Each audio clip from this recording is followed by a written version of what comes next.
Assalamualaikum warahmatullahi wabarakatuh. Halo teman-teman, pada kesempatan ini saya akan menyampaikan sebuah presentasi dengan tema pendidikan menurut Ki Hajar Dewantara. Sebelum masuk ke pembahasan, perkenalkan nama saya Ainun Khalila dari Prodi Pendidikan Bahasa Inggris dan rekan saya Valencia Parengkuan dari Pendidikan Bahasa Inggris. Adapun topik yang akan kami bahas yaitu mencakup beberapa poin, yaitu yang pertama ada pengertian pendidikan menurut Ki Hajar Dewantara, yang kedua ada fungsi pendidikan, yang ketiga ada tujuan pendidikan, yang keempat ada faktor, yang kelima ada solusi, yang keenam ada nilai moral bagi orang tua dan pendidik. Masuk ke pembahasan yang pertama yaitu pengertian pendidikan menurut Ki Hajar Dewantara. Menurut Ki Hajar Dewantara, pendidikan adalah usaha untuk menuntun segala kekuatan kodrat yang ada pada anak agar mereka sebagai manusia dan sebagai anggota masyarakat dapat mencapai keselamatan dan kebahagiaan yang setinggi-tingginya. Jadi, pendidikan adalah usaha untuk membimbing dan membantu anak mengembangkan potensi yang sudah ada di dalam dirinya, agar ia tumbuh menjadi manusia yang bahagia, berakhlak baik, dan berguna bagi masyarakat. Selanjutnya ada tujuan pendidikan. Menurut Ki Hajar Dewantara, tujuan pendidikan yaitu membentuk manusia yang merdeka, lahir dan batin, berakhlak mulia, cerdas, serta mampu hidup selaras dengan lingkungan dan masyarakatnya. Yang kedua ada fungsi pendidikan. Apa sih fungsi pendidikan itu? Fungsi pendidikan menurut Ki Hajar Dewantara ada 3, yaitu yang pertama ada mengembangkan potensi anak. Pendidikan berfungsi untuk mengembangkan potensi intelektual, emosional, sosial, dan spiritual anak secara seimbang.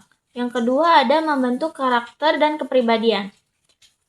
Pendidikan membentuk sikap, nilai moral, dan budi pekerti agar anak menjadi manusia yang berakhlak. Yang ketiga ada mempersiapkan kehidupan bermasyarakat, yaitu pendidikan membekali anak agar mampu hidup mandiri, bertanggung jawab, dan berperan aktif dalam masyarakat. Di sini ada beberapa faktor yang menghambat perkembangan pendidikan anak usia dini. Ada 3 faktor. Yang pertama ada faktor keluarga, faktor lingkungan, dan faktor pendidik atau lembaga pendidikan. Faktor yang pertama yaitu ada di faktor lingkungan keluarga. Contohnya seperti kurangnya perhatian orang tua, pola asuh yang tidak tepat, serta minimnya simulasi di rumah dapat menghambat perkembangan kognitif dan emosional anak.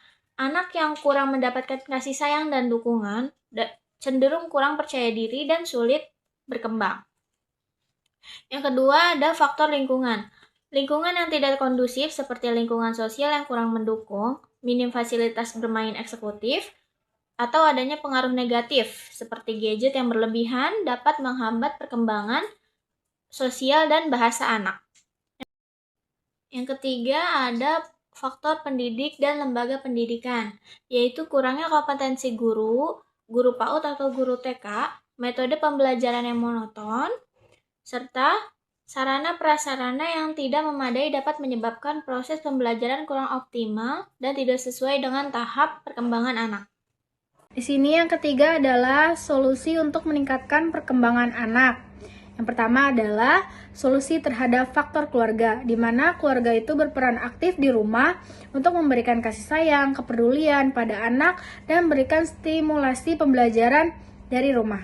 Solusi terhadap faktor lingkungan, di mana kita memberikan lingkungan yang aman, nyaman, dan edukatif, serta membatasi anak menggunakan gadget dan diarahkan konten edukatif yang sesuai. Yang terakhir ada solusi terhadap faktor pendidik, di mana pendidik meningkatkan metode pembelajaran yang lebih menyenangkan, kreatif, serta memberikan pembelajaran sesuai dengan karakteristik usia dini.